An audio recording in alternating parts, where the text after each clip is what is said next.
Kwe, no tamdigo bo no et de hier que wot na no.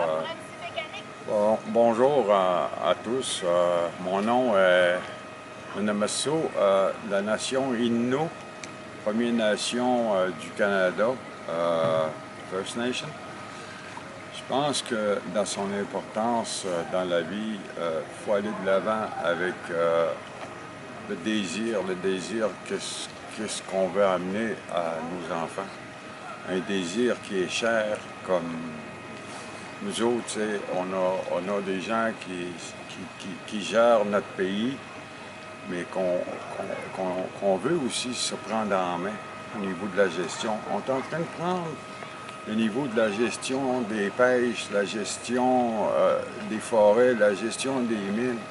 Je pense qu'il ne faut pas avoir peur d'aller loin, d'aller plus loin qu'on peut aller. Je pense que c'est important dans nos vies d'aller pour penser aux futures générations, d'aller chercher les ressources, mais les ressources qui soient halieutiques ou qui soient naturelles, elle a son importance dans nos vies. C'est sûr, il faut toujours aller vers une balance. La gestion est plus meilleure au niveau de nos peuples. On le reconnaît. Il y a beaucoup de gens qui ont fait des erreurs, des ministères, des gouvernements qui ont fait des erreurs en prenant trop de ressources.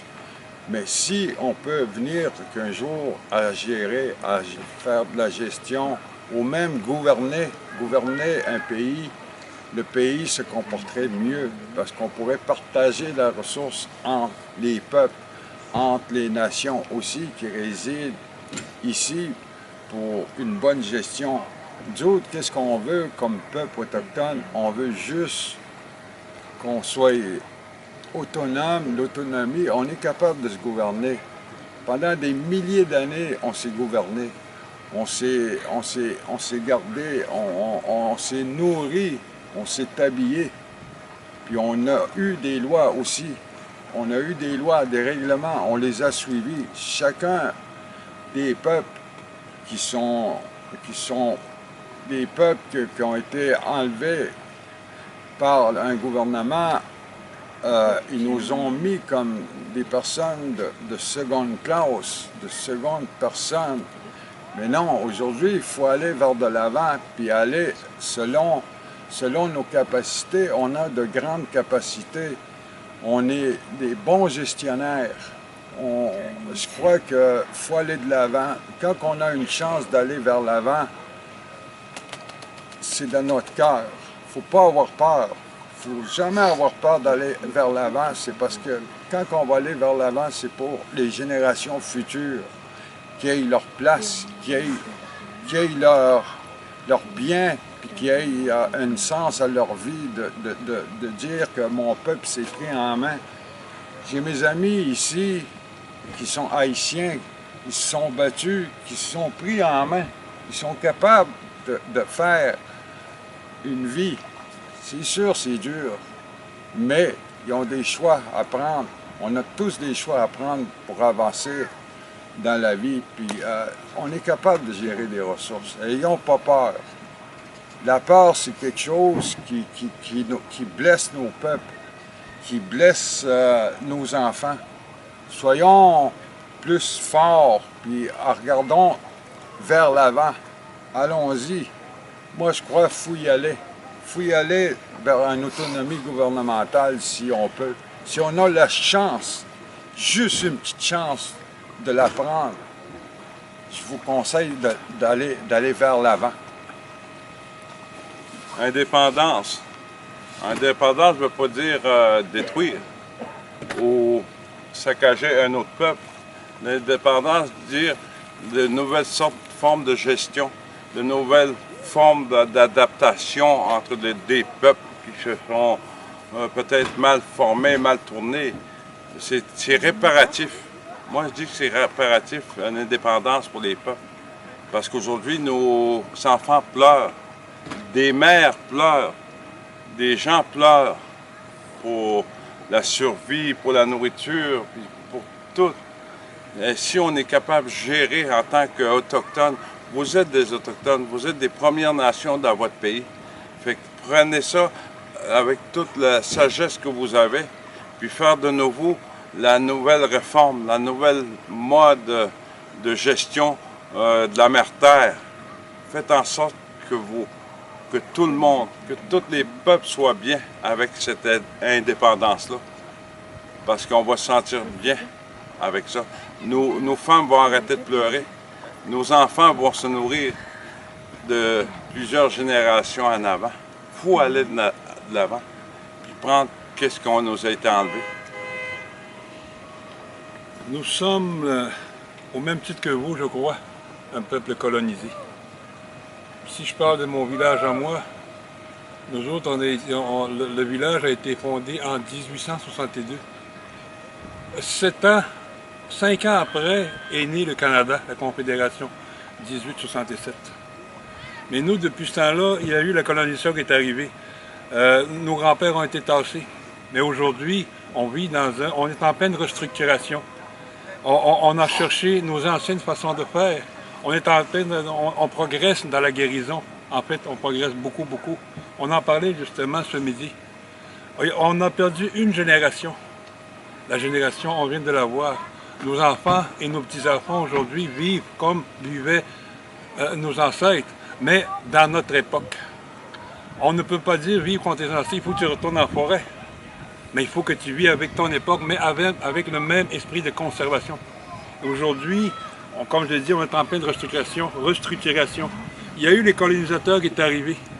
Et ils ont colonisé des gens. Il y a des gens qui ont fait des études universitaires et c'est eux que je les appelais aujourd'hui les colonisateurs colonisés. Aujourd'hui, mais ces gens-là sont passés, ils sont devenus aînés aujourd'hui. Mais aujourd'hui, nous, de notre génération, nous, on a fait la restructuration qu'on fait. C'est ce que je vous conseille à vous aussi, de reprendre vos anciennes traditions de frères. Vous allez avoir beaucoup de misère, comme on a eu de la misère. Mes deux frères aussi ont été obligés de faire de la prison. Hein? Ça a été les premiers prisonniers politiques au Québec. Mais aujourd'hui, on est reconnu partout. Pourquoi? Parce qu'on a cru à avancer. C'est ce que moi, je vous recommande. Merci beaucoup. Moi, je remercie le premier peuple qui nous a accueillis.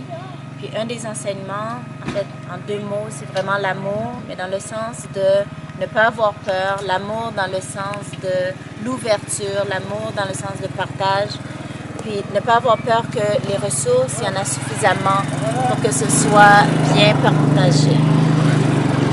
C'est ce qu'on appelle la restructuration. Oui, non, on est ici, c'est très vivant, c'est pour la jeunesse, c'est pour... Mais moi, comme nouvelle arrivée, je suis née en Haïti, mais j'ai été accueillie dans l'amour, dans le respect, puis vraiment, c'est les choses que les Premières Nations ont à enseigner aux autres, des nouvelles façons d'être ensemble. Donc, oui, il y a les ressources, oui, il y a les façons de faire, oui, il y a l'économie, mais l'humain, la richesse ou le capital humain, finalement, n'est pas remplaçable, mais il n'est pas fini, il n'est pas limité non plus, parce que l'amour est illimité, puis c'est la force qu'il faut prendre. En tant que peuple de tradition autochtone, il y en a de partout, en Europe, dans tous les continents. Face à l'échec aujourd'hui, on peut le dire, de soi-disant monde civilisé, parce que oui, on a eu un savoir technique, un savoir scientifique avancé, mais au point de vue humain, c'est la destruction totale, c'est la destruction des forêts, c'est la destruction de la nature, à tel point que notre espèce se trouve, selon certains scientifiques, sur le bord de la disparition. Et en tant que peuple autochtone, nous avons le choix de proposer quelque chose de nouveau au monde entier. Et chacun de notre manière, parce qu'il n'y a pas une version. On est multiple comme la nature est multiple. Et toutes les versions comptent, toutes les voix comptent, dans le respect de chacun. Je pense que son importance aussi, on a fait une grande démonstration entre le peuple algonquin et la nation haïtienne. On s'est adopté. On a fait une grande adoption au niveau des Haïtiens. Ça a vraiment choqué le gouvernement. Ça les a tellement mélangés. C'est une forme de prise en soi. C'est une force qu'on a été chercher de plus. Puis j'y crois. J'y crois vraiment qu'on peut aller de l'avant. On a des personnes qui sont vraiment intelligentes, des personnes qui croient qu'on peut avancer. Je pense que si vous pouvez avancer, allez-y. Soyez sans crainte. C'est vraiment important pour les futures générations. Merci à tous. Hein. Allez-y, n'ayez pas peur. Ben, merci pour votre parole.